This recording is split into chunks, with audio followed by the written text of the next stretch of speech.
Então, na aula passada nós introduzimos o tema de experiência religiosa e introduzimos muito sumariamente, muito brevemente, alguns conceitos importantes para quem quer se preparar para ter uma experiência religiosa que mereça um nome, né? Uma experiência religiosa genuína, né? E não a multidão indefinida de delírios que, em nome da religião, se fazem por aí.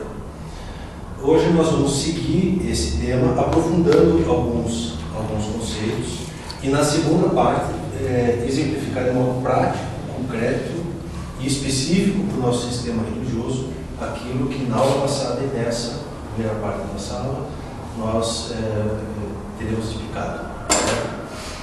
Bom, na aula passada nós dissemos que a experiência religiosa, aliás, como qualquer experiência existencialmente relevante da pessoa, ela deve cercar o homem por todos os lados.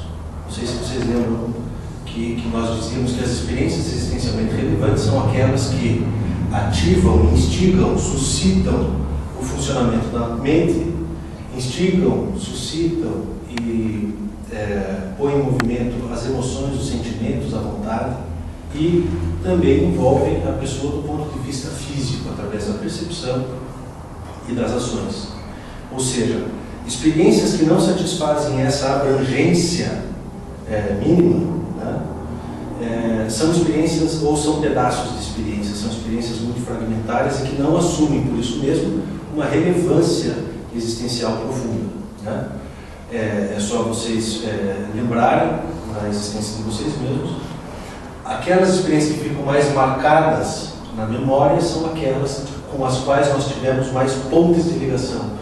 Ou seja, nós e a realidade nessas ocasiões tivemos uma relação através do canal da mente, através do canal do coração e através do canal até físico.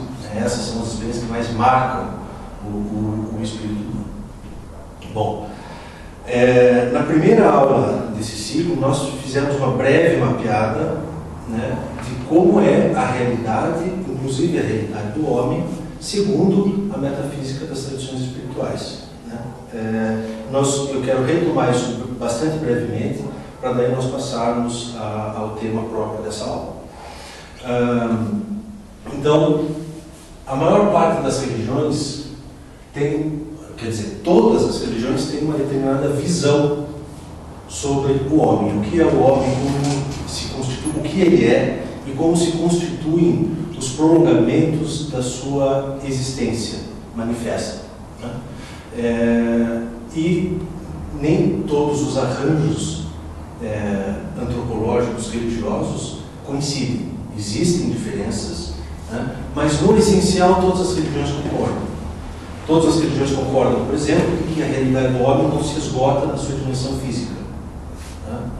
Todas elas também concordam que ela não se esgota nem sequer na dimensão do pensamento. Todas elas apontam, portanto, para uma unidade espiritual, que é o próprio homem, e que para se manifestar no mundo, né, se expressar na matéria, não só a matéria densa, mas a matéria afetiva, a matéria mental também, se serve de veículos, de corpos, por assim dizer, ou de funções da sua personalidade. Então, em linhas gerais, todas as religiões concordam de que o homem é um ente puramente espiritual, participa, portanto, daquela instância transcendente, divina, que falávamos na primeira aula, e que essa unidade espiritual, essa consciência puramente espiritual, destituída totalmente de matéria, para se expressar e se manifestar na dinâmica existencial, ela se utiliza da personalidade. Personalidade vem de persona, que significa máscara, né? É como se... e o que é essa personalidade? É o conjunto do organismo mental, o sistema mental, o organismo afetivo e o organismo físico denso. Essas três instâncias que nós a todo instante estamos fazendo referência é essa máscara que dá características, que dá perfis e que dá a possibilidade desse espírito se manifestar e se expressar. Por exemplo, eu, para estar falando aqui para vocês, estou me servindo de um escafandro físico denso, que é dotado de um sistema fônico que é capaz de falar. Então, acho que está claro isso. Então, nós somos espírito, fazendo a ressalva que espírito aqui, nesse contexto, não é a mesma coisa que outros sistemas usam essa mesma palavra para uma outra coisa. No nosso imaginário geral, em geral, se entende o espírito como o organismo astral, que seria o fantasminha, né? Esse espírito que eu estou falando aqui não é isto, certo? O espírito é o que você é essa pura consciência espiritual que define a sua própria natureza. E esse espírito, para se manifestar, aqui essa flecha para baixo indica essa manifestação, em níveis sucessivos de densidade. Então, num primeiro nível, bastante rarefeito, bastante sutil de materialidade, está o organismo mental, certo? Em seguida, o organismo afetivo ou volitivo, que é o organismo da vontade, dos sentimentos, das emoções, e, por fim, o corpo grosseiro ou corpo físico denso, certo? Esses são os três sistemas principais da personalidade. Então, a personalidade é esse conjunto aqui, desses três organismos ou os três sistemas que compõem a personalidade. Isso é personalidade, certo? As várias traduções têm essa estrutura. Por exemplo, na tradição iorubana, né, dos babalãos africanos, aqui no nível do espírito estaria Ori Inu, a cabeça interna, certo? Consciência. Aqui, o corpo físico para eles é Ará, que é corpo, Aie, que é o nível de manifestação físico denso. E aqui, Ará, o conjunto organismo mental e organismo afetivo ou astral, Ará, Urum. Mas o Orinu, que seria o interno da cabeça, não seria ainda físico? Já matéria? Ori simplesmente pode ser considerado organismo mental, mas não é o Inu. O Inu é o espírito, certo? Araurum, que é o fantasminha, a alma, né? Essas mesmas noções estão, por exemplo, também presentes na tradição grega, por exemplo, né? Helênica. Aqui nós teríamos o nous, ou nous, que é espírito, intelecto, o organismo mental e astral, que é a alma, né? O termo psique, psique é um termo que você já conhece, anímico, é alma, né? E soma, que é o corpo físico denso. Por isso se fala, por exemplo, na psicologia, em doenças psicossomáticas, certo? Então, a noção, essa mesma noção está presente também nas tradições abrâmicas, judaico-cristãs, né? Que, através agora de vocábulos latinos, que é espíritos, esse conjunto organismo mental e afetivo é ânima, que é o equivalente latino de alma, e corpus, que é corpo físico. Então você vê que a estrutura geral é mais ou menos coincidente, com algumas variações secundárias, né? As estruturas religiosas que procuram explicar o homem não são concordes em tudo, mas no essencial dá para dizer que há uma ampla concordância, um amplo denominador comum entre os vários arranjos metafísico-antropológicos. Certo? Até aqui tudo bem? E na Umbanda? Organismo mental, organismo astral e organismo físico. Não tem nomes. Eu coloquei, a Umbanda, ela se serve muito, por ser brasileira, dos termos em português, porque ela se constituiu no Brasil, né? Claro que ela também pode fazer referência a termos de outras tradições. Aliás, ela faz isso bastante recorrentemente. Mas eu coloquei a nossa própria nomenclatura aqui, porque é que nos diz respeito mais diretamente. Falar em português é mais comunicativo, né? Pois bem, esses três sistemas, eles têm, cada um deles, basicamente 2 subsistemas. Então vamos lá. O organismo mental, ou as funções mentais da personalidade, tem uma dimensão cognitiva, que é a série dos pensamentos, do raciocínio, das intelecções, são atos de compreensão, de conhecimento, certo? E um subsistema imaginativo, uma dimensão imaginativa, que é o nosso imaginário, certo? O organismo afetivo, por sua vez, tem também 2 dimensões, uma dimensão afetiva, que é a série das emoções, dos sentimentos, certo? E a dimensão volitiva, que é a dimensão da vontade, a vontade, os desejos, as ambições, as inclinações. E, por último, o organismo físico, ou o sistema físico denso, tem 2 subsistemas. O da percepção sensível, uma dimensão então perceptiva ou sensorial, que é a dimensão dos 5 sentidos.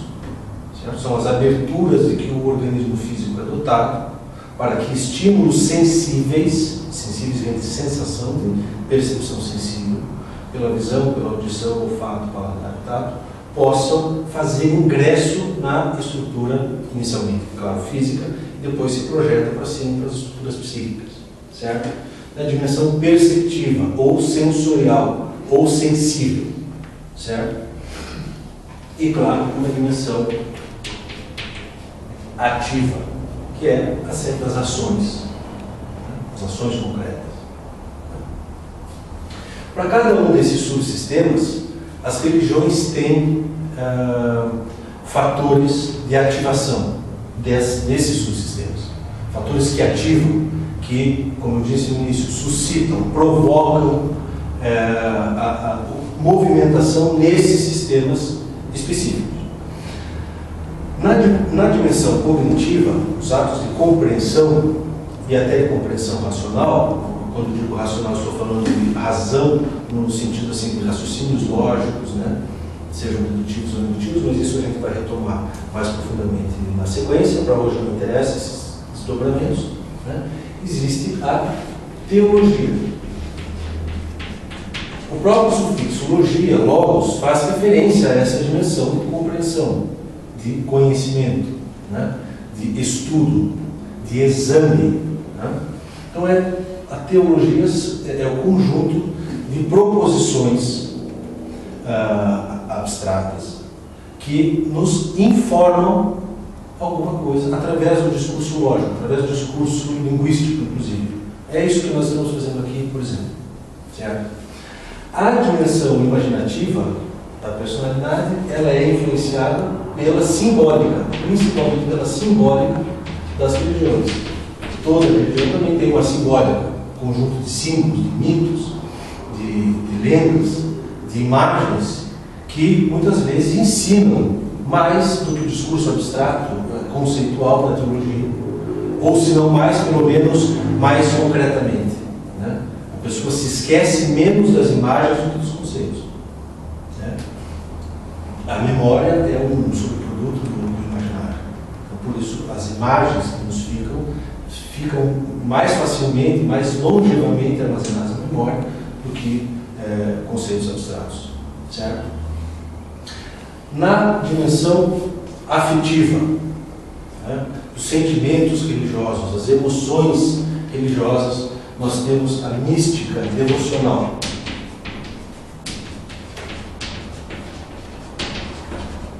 Os sentimentos de devoção religiosa, que são aqueles decorrentes da relação do religioso com o divino, né, com os deuses, seus emissários, etc. Né? Então, a questão da mística. A dimensão da vontade, a dimensão volitiva da personalidade é influenciada pela ética. Toda religião tem um conjunto de valores, né? Um conjunto, às vezes até de normas proibitivas, como não matarás, não roubarás, etc.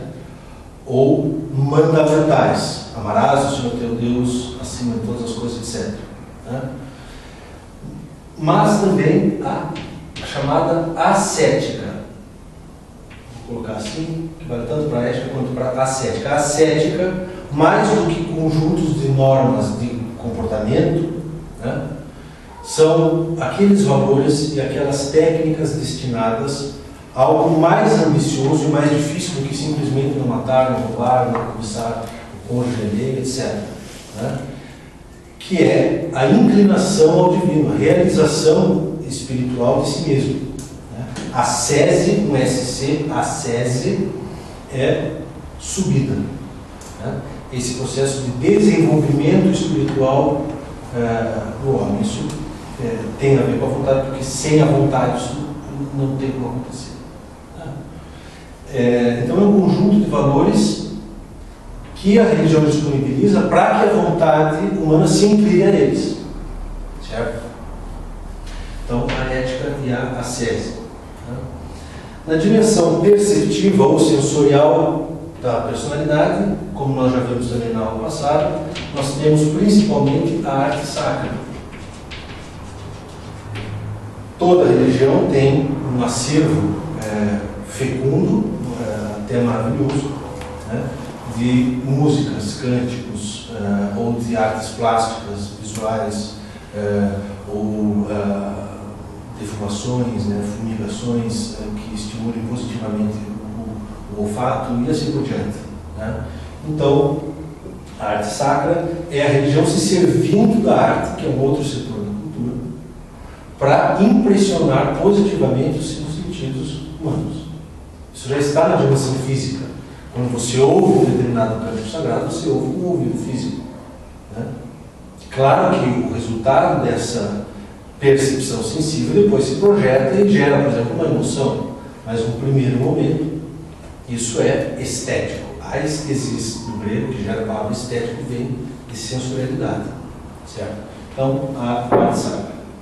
E a dimensão das ações, dos gestos, é a dimensão ritualística propriamente dita no campo da religião. Né?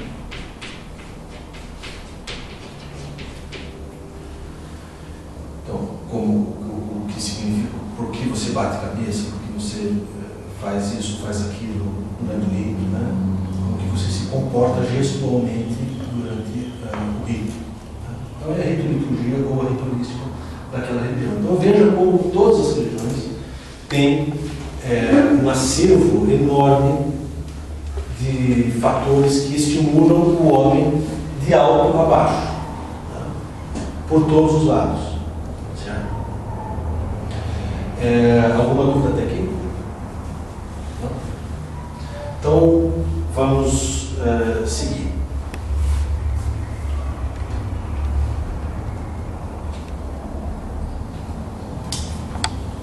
Existem modos, basicamente dois modos diferentes de você estar presente, de você se fazer presente, de você participar de uma experiência religiosa. A primeira delas é ótima, a segunda é péssima. Né? O primeiro modo é um modo predisponente, que te predispõe à realização dos fins próprios da religião, é qualificado, é eficaz, ou seja, produz aquilo que a religião quer produzir em você. Certo? O segundo é um modo frustrado e frustrante, até deprimente, que é um modo inibitório, ou seja, inibe, você não consegue realizar os fins próprios da religião, né? É ineficaz, portanto, ele não produz frutos, ou pelo menos não produz frutos relevantes. Né? E é um modo desqualificado de se estar presente num rito, por exemplo, ou numa atividade templária, qualquer que ela seja. Né? Então, nós vamos ver quais são os requisitos para que nós tenhamos isso aqui. Claro que é isso aqui que nós queremos. E quais são as características disso aqui para nós observarmos em nós mesmos e parar de dar causa a essas características. Certo? Bom, a primeira característica do modo qualificado, eficaz, eficiente, ótimo de se estar presente no rito é a relevância existencial que eu falava na aula passada, que pressupõe uma abrangência, ou seja, todos esses níveis aqui têm que estar ativos, né? E uma profundidade, ativos em um nível razoável, não superficialmente apenas, certo? Isso aqui eu chamei de eixo horizontal, uma abrangência de todas as funções da personalidade, e a profundidade, ou altura, o eixo vertical, ou seja, quanto e o quão bem essas funções estão ativas, certo? Então, esse primeiro requisito faz com que a experiência religiosa seja extensa, ou seja, abranja a totalidade, ou pelo menos uma grande parte da sua personalidade, e também intensa. Extensa e intensa. Né? Intensa, ou seja, num grau significativo. Então a mente está captando diversos conhecimentos, diversas verdades, está pegando várias coisas do rito. A imaginação está registrando na memória da pessoa uma série de imagens que vão ajudá-la no seu processo de desenvolvimento, no seu processo de desenvolvimento, né, à luz da religião. As suas emoções, os seus sentimentos fazem com que aquele envolvimento, aquele laço com o rito, com o divino, seja sólido. Imagina uma pessoa que está presente no rito que não está nem um pouco impressionada, nem um pouco maravilhada, nem um pouco emocionada, ela não está participando a rigor de um processo religioso. Ela está naquela situação, naquele tempo, tal como um antropólogo, um etnólogo vai lá, com aquela frieza científica, né? Com os seus óculos e tal, e está entendendo muita coisa, ou seja, a mente do antropólogo está ativada, né? Mas ele não está emocionalmente vinculado com aquele rito. Né? Só uma observação. Só uma observação, que é um processo mental, principalmente. Né? Então, esse é o primeiro requisito. A nossa experiência ela precisa ser extensa, ou seja, espraiar-se sobre toda a personalidade, por campos grandes da personalidade, pelo menos, e intensa. Né? E esse intensa faz alusão a qualidade dessas atividades. Então, a mente está conseguindo aprender uma série de conhecimentos que estão ali pulverizados no rito. Um ponto está ensinando, um ponto riscado está ensinando, a entidade está falando alguma coisa, está ensinando.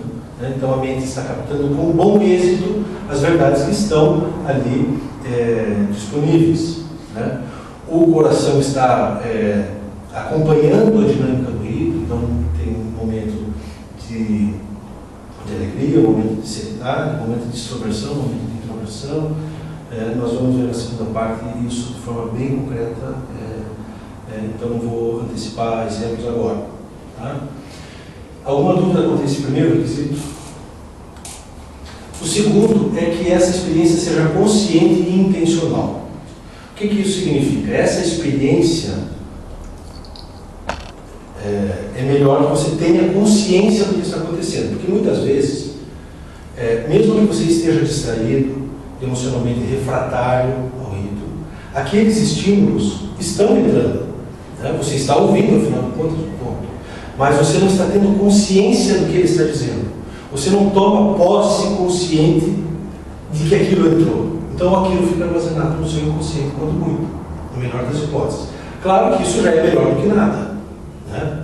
É melhor ir a um rito e receber estímulos que ficam depois inconscientizados do que não recebê-los de maneira nenhuma. Mas é claro que se for consciente, tanto melhor. Então a consciência faz com que a experiência seja translúcida, que você consiga enxergar o que está acontecendo. Não só você está ouvindo um ponto que te dá uma informação sobre determinado orixá, determinada entidade, mas você está percebendo que está ouvindo aquilo e está percebendo que está conhecendo aquela informação. Vocês percebem a diferença? Então a consciência dá uma transparência, uma translucidez, você enxerga o que está acontecendo. Você é o senhor daquela experiência. Né? E intencional é a vontade, ou seja, você tem que querer, você tem que se esforçar, porque não é fácil, garantir essa abrangência e essa profundidade do primeiro requisito. Você precisa estar presente, a nossa mente ela precisa de descanso, então volte e meia você está se distraindo. né? Isso está acontecendo nessa aula, inclusive, vocês estão pensando em outra coisa. Nós precisamos, volta e meia, estar trazendo a nossa consciência e colocando aquela experiência no foco dela, né? E isso não se faz sem vontade.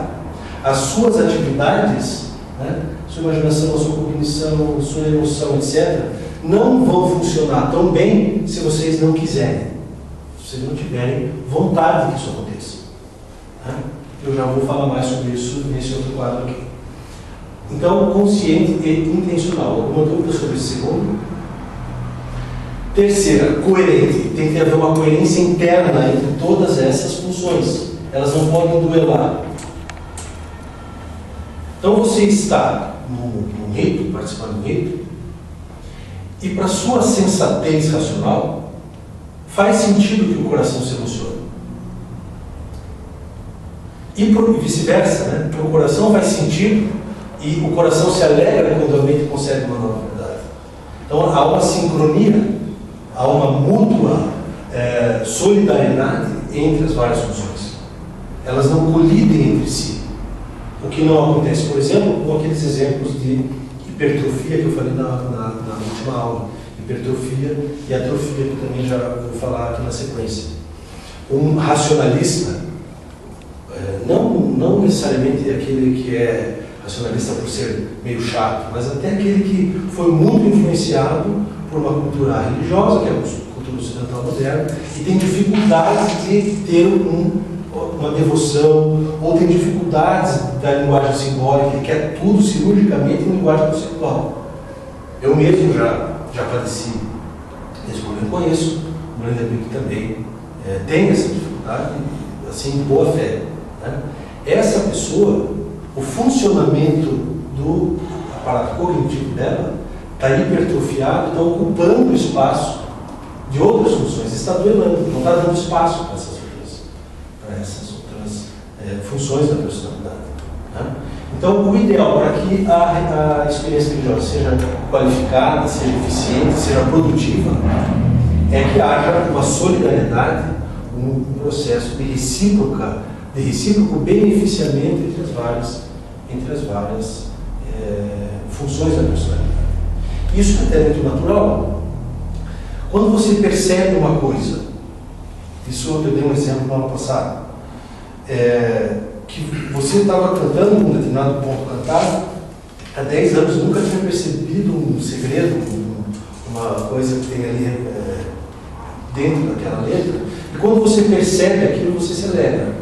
Isso é uma coisa muito natural para quem está com todos esses sistemas em harmonia, de forma equilibrada, cada um produzindo os seus frutos e ajudando os demais a produzirem os seus respectivos frutos, certo? Então, a experiência religiosa eficaz, qualificada, tem de ser relevante, e para isso tem de ser abrangente e profunda, ou extensa e intensa, consciente, intencional e coerente.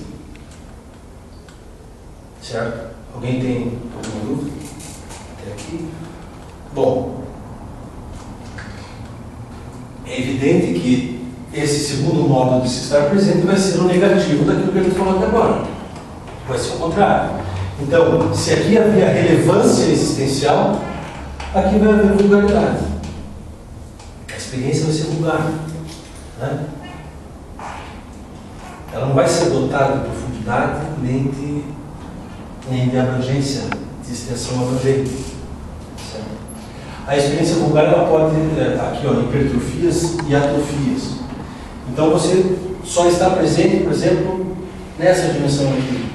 E tudo isso aqui está inativo ou pouco ativo, né? Então, uma hipertrofia, o exemplo do racionalista que eu coloquei, é uma hipertrofia mental e uma atrofia emocional, por exemplo. Mas existe o contrário. Existe aquele adepto religioso, existem até correntes religiosas dentro de várias religiões, que são as vertentes sentimentalistas ou emocionalistas, que dizem que a mente tem pouco a contribuir para a experiência religiosa, que o que importa é você se sentir bem, né? Tem muita gente que fala, por que você vai ver? Porque faz bem, porque eu gosto de aquelas músicas. Claro, não está errado naquilo que afirma, aquilo que eu disse na aula passada, está errado naquilo que nega, né? Então, essas hipertrofias e atrofias nós temos de evitar. Essa experiência ineficaz, desqualificada, ela é, em sua grande parte, em sua grande extensão, inconsciente. Então a pessoa absorve aqueles símbolos, ouve aquelas coisas, vê aquelas imagens e toma consciência de uma pequena fração daquilo que está sendo entregue. É até uma forma de desfeita, né? Tem uma pessoa que está querendo entregar um monte de coisa, você está pegando só o... Imagina, as pessoas que cozinham, minha avó ficava indignadíssima quando fazia, passava a manhã inteira cozinhando, e vinha alguém não comia muito. Não, vai comer mais, né? Então, é até uma forma de desfeita, relegar tudo ao inconsciente. Nós temos de estar presentes e temos de tomar posse consciente daquilo que nós estamos recebendo. Até para podermos ser gratos por isso. Ela é involuntária. Quando acontece alguma coisa de boa nesse desenvolvimento religioso dessa pessoa aqui, é quase que por acidente e por milagre. Cada 10 anos ela tem ela percebe alguma coisa, né, naquele rito. A cada 30 anos ela tem mais ou menos ali um pico emocional ali de ficar levemente sensibilizado com alguma coisa. Né? E ela não se esforça para reverter esse quadro, para ela é isso mesmo. Então, involuntária. E conflituosa, né? Que é o contrário da coerência harmônica entre as várias funções da personalidade. Então, ela está toda fatiada por dentro. E essas várias partes estão conflitando entre si, como falei há pouco. Né? Aliás, o termo esquizofrenia vem exatamente disso. Esquizo é corte, em grego, cisão, né? E fremos é alma. A alma dividida, a alma cindida, a alma em cacos. Né? A alma que estou falando aqui, mental e o organismo afetivo. Então nós temos que evitar essas cisões conflituosas entre as várias partes que nos compõem. Né? Agora, é claro, falar tudo isso que se está dizendo aqui não deve gerar em ninguém, em primeiro lugar, um complexo de inferioridade. Eu não consigo ter essa experiência qualificada, eficaz, eu sou horrível, eu desisto, né? Culpa, ansiedade, tormentos, não estou conseguindo me envolver com isso. Não, calma, você tem uma vida inteira para treinar, tudo é treino na vida. Né? Você vai querer tocar piano bem, você vai ter que ter paciência com um longo período que você vai errar, em que você vai ter dificuldade de realizar o fim da arte musical, no exemplo que eu estou dando. Né? Então é preciso ter calma, é preciso ter essa vontade, né? É intencional, mas uma vontade tranquila. Né? Uma vontade que não piore o problema, né? Trazendo aflição, trazendo angústia, desistência, complexo de inferioridade, nada disso. Todos vocês têm um organismo mental. Não são só os gênios, os filósofos, os teólogos que têm. Todos têm. Né? A não ser que você tenha, a não ser que o veículo de manifestação da mente no organismo físico, que é o cérebro, por exemplo, a cabeça, e você um bebê que tenha nascido com hidrocefalia, aí tudo bem, você não vai conseguir captar. Mas não é o caso de ninguém aqui. Né? Então, vocês têm mente, vocês têm afetividade, vocês têm o físico. Nós chamamos isso, né? O maquinário está tudo pronto. Você já tem tudo isso. É só usar. Claro que o uso tem os seus, assim como o uso de um piano, que é um instrumento, né? Tem os seus segredos, tem as suas dificuldades, tem as suas finezas, né? Que só se adquirem com o tempo. Mas se você tiver vontade, e essa vontade se expressar bem, ou seja, de forma tranquila, serena, você vai, ao cabo de algum tempo, ter essa experiência. Então não quero que ninguém fique atormentado, se comparando com, nossa, eu não sou ninguém, eu não sirvo para isso. Todo mundo serve nos 4 setores da cultura. Né? Eu sou o que penso, filosofia, ciência, arte, religião é para todo mundo. É coisa de todo mundo, é coisa do povo mesmo. Né? Claro que em níveis diferentes dependendo do caso. Mas as necessidades, lembre-se da primeira aula, as necessidades que fazem surgir a filosofia, a religião, a arte, a ciência, estão gravadas na natureza mesma de vocês. Vocês precisam se relacionar com o transcendente, com o divino. Mesmo que uma parte superficial da tua vontade diga que não. Em profundidade, a necessidade existe. Né? Então, isso é coisa de todos e para todos. E todos estão equipados com todos esses instrumentos que constituem a personalidade.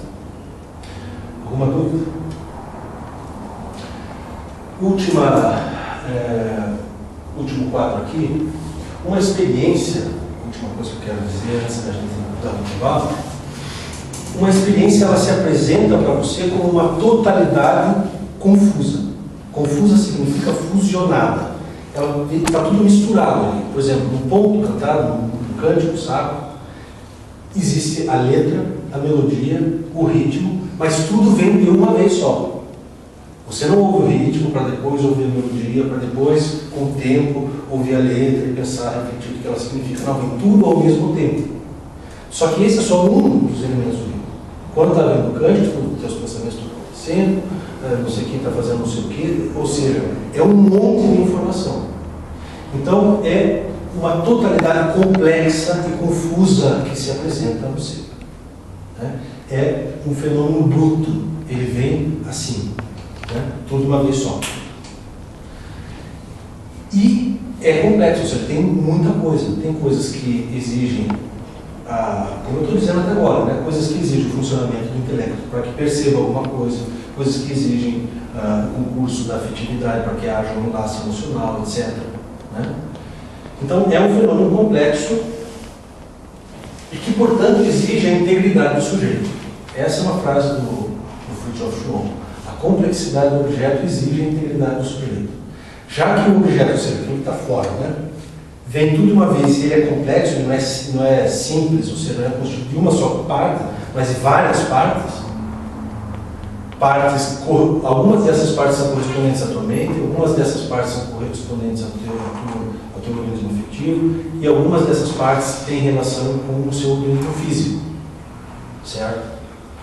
Então, já que é assim, todas elas têm que estar ativadas, e o Schumann tem razão. A complexidade do objeto exige, convoca a integridade do sujeito. Para quê? Para que haja assimilação e processamento desses fatores, dessas informações que estão no rito.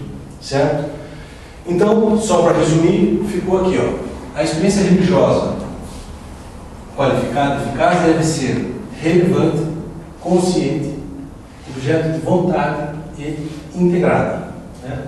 É uma experiência relevante, consciente, intencionada, né? Ambicionada, querida, né? E integrada. Né? A relevância promove um alargamento da experiência, tanto na dimensão horizontal quanto na vertical. Ela torna o aproveitamento da experiência mais amplo, né? Um alargamento. A consciência promove o registro de que determinada informação entrou no seu sistema psíquico, né? Torna aquilo claro, translúcido, como eu disse. A vontade ativa as várias potências da personalidade humana para que decifrem o rito, para que aproveitem o rito, assimilem. E a integração entre essas várias faculdades gera essa mútua solidariedade, em que uma função ela está ativada, produzindo seus frutos próprios, mas não apenas. O seu bom funcionamento favorece o funcionamento das demais e, portanto, aos frutos e resultados dessas outras também. Né? Então, cada uma produz os seus resultados próprios e favorece as outras a produzir os seus respectivos resultados. Certo? Alguma dúvida? Falei muito rápido? Não? Espero que tenha sido claro. Um tema bem importante. Né? São conceitos importantes para vocês armazenarem no imaginário, né? na memória de vocês, né? Porque isso, sem dúvida, vai facilitar muito essa vontade que todos vocês seguramente têm, se não estivessem estudando aqui, de se preparar e se equipar internamente para fazer frente a uma complexidade ritualística que toda religião, sem dúvida, tem. Certo? Vamos dar um pequeno intervalo e nós continuamos já na sequência.